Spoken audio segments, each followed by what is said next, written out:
That did not sound like this car enjoyed that startup. Ladies and gentlemen, welcome to sub-zero temperatures here in the United Kingdom. This car has been sat outside for the last 4 days, and well, what I am hoping to do today is bring you the most well-rounded ownership, honest experience of what it is like to own a 2017 Nissan GT-R.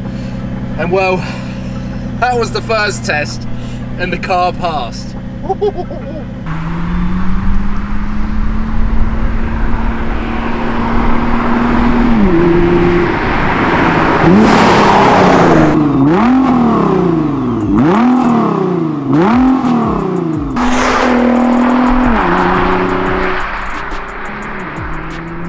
I don't think there are many supercars that I would feel comfortable and confident enough to drive how I'm driving in the GT-R. I don't know whether this is ice on the road. The temperatures are saying that it's -1. When the wind blows, it's even colder.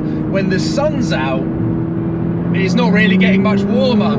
But what I've learned over the 6 months of ownership on my GT-R is that it is very capable in pretty much all weather conditions. It's not a bad place to start, and I think a 6-month anniversary is worthy. When you take the relationship serious, whichever relationship you're in, you celebrate the 6 months, the demi-annual anniversaries. So 6 months is quite a big deal for me and the GT-R. And in general, on the Supercars of London YouTube channel, I've owned cars for less than 6 months. So the fact that the GT-R has made it this far, and made it this far without me even modifying it, are huge achievements. And hopefully by the end of this video, we'll have a well-rounded, honest opinion, a very transparent review.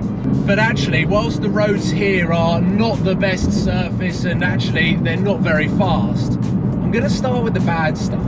The niggles that over the last 6 months have frustrated me, things that you can't actually change with this car.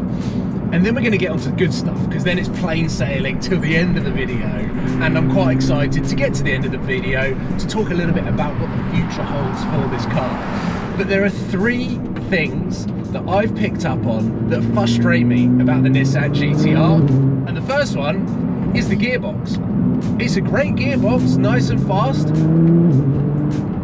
but it's only a 6-speed. It comes out of the original GT-R, the 2009 car, and when you're cruising on the motorway, which I tend to do quite a lot, I use this car on a daily basis, I'm sat at 70 miles an hour, around 2,500 RPM, which is in 6th gear. I wish there was a 7th gear, because it's around 2,500 RPM, but the valve's open.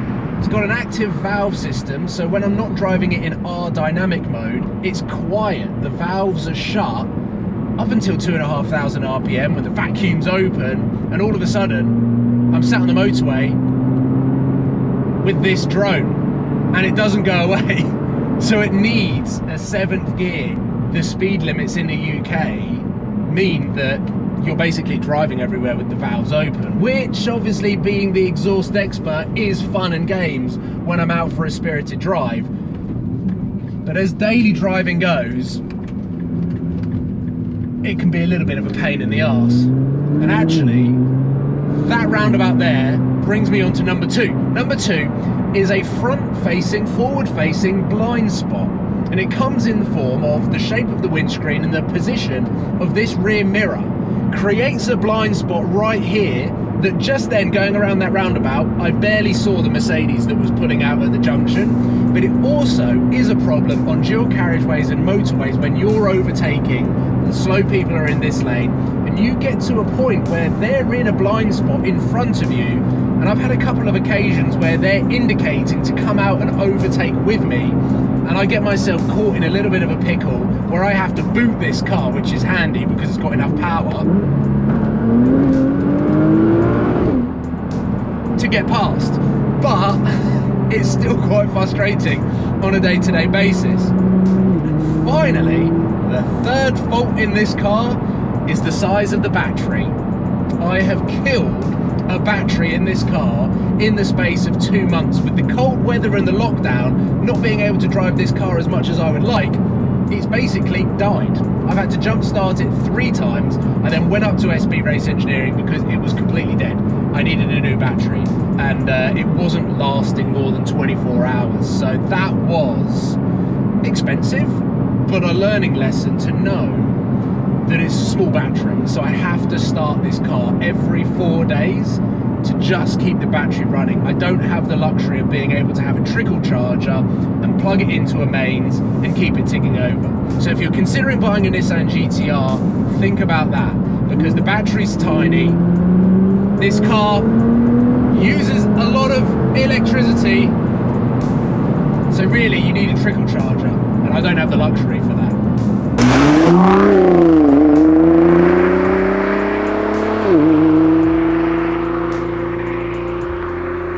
However, the biggest compliment that I can give this car is the fact that I have not needed to modify it. Now, normally, modifications actually take away a little bit of the product quality that you get from the manufacturer. They spend millions on R&D, and a lot of modifications actually provide maybe a little bit of an improvement. Let's say suspension, for example. It provides a better, firmer ride around corners, meaning that you've got more confidence to carry the speed through. But on a day-to-day basis, normally it makes it a much stiffer, harsher ride, that when you're doing 95% daily miles, it can be a little bit frustrating. This car, the comfort suspension is perfect for daily, but then if I wanted to flick it into R, I feel like I'm on a track, in a track car. The power is enough. The weight is a little bit heavy, but the way that this car defies the mechanical physics as it goes around corners with the grip that it has, you don't really feel the weight. And what Nissan have done is they have built the ultimate package. Everything complements everything. The steering complements the power, that complements the suspension, that complements the drivetrain, that complements the chassis. The 4-wheel drive complements the weight, and the tyres complement the power. It is the most balanced car that I think I've ever driven. There are so many cars out there that have some amazing features that then let it down with so many other things. Like take the M2 Competition. I'm doing a lot of comparisons to the M2 Comp because it's the car that I owned previously to this, but that fantastic engine, the gearbox is probably a little bit too smooth, therefore taking the fun away from driving, which is why I always said you need the manual version for the M2 Comp. And yeah, it's got the perfect chassis to be able to do these slides, but actually it sounds rubbish. So there are pros and cons to those cars, whereas this just is really, really nicely balanced. And actually the sound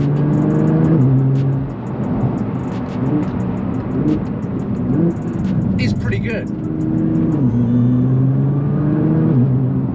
Okay, there's one thing actually that lets this car down, and it's the interior design. I couldn't really go without saying that, but it's comfortable over long distances. This is much more comfortable just from a seat ergonomic than the M2 Competition. The suspension is far better than the BMW suspension. The sound system, this has got a Bose surround sound system, far better than the BMW as well.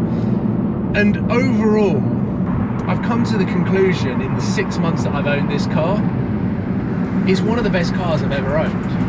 It does so many things and ticks so many boxes for what I need out of a car. The value for money, I think that's where this excels. It's value for money. It's better than anything else that I've owned, because the Lamborghini Huracan, what a car that was, but it was over double per month on finance than this, and it definitely wasn't 2 times better. Fuel economy, not that bad. It's got quite a small fuel tank, so on average I'm getting around 350 miles to a tank, which costs around 65 British pounds to fill up. My tax for the year is £550. My insurance for the year is about £800. There are so many cost-effective factors that bring the value, bring the cost down, therefore the value for money up. So it's the longest staying stock car that has ever featured on the channel, and it for a reason as well. It's because I actually really like it as it is, and I don't want to ruin it. And I'm quite nervous about potentially ruining it.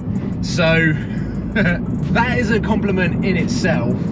The GT-R is a wicked car that, even though I didn't drive it before I bought it, it has excelled and surpassed all of my expectations.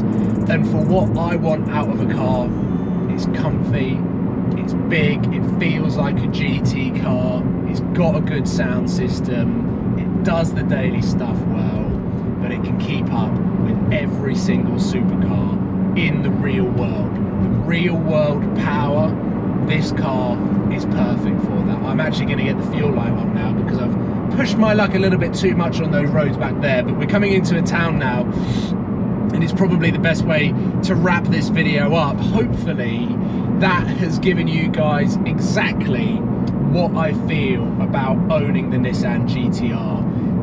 Value for money, you can't really go wrong. It's not depreciating as fast as a lot of other performance cars are in the price bracket of £60,000. That's important to mention as well. This car costs £63,000. I don't think this car is less than £60,000 right now, retail money. So it's going pretty strong in comparison to its German rivals.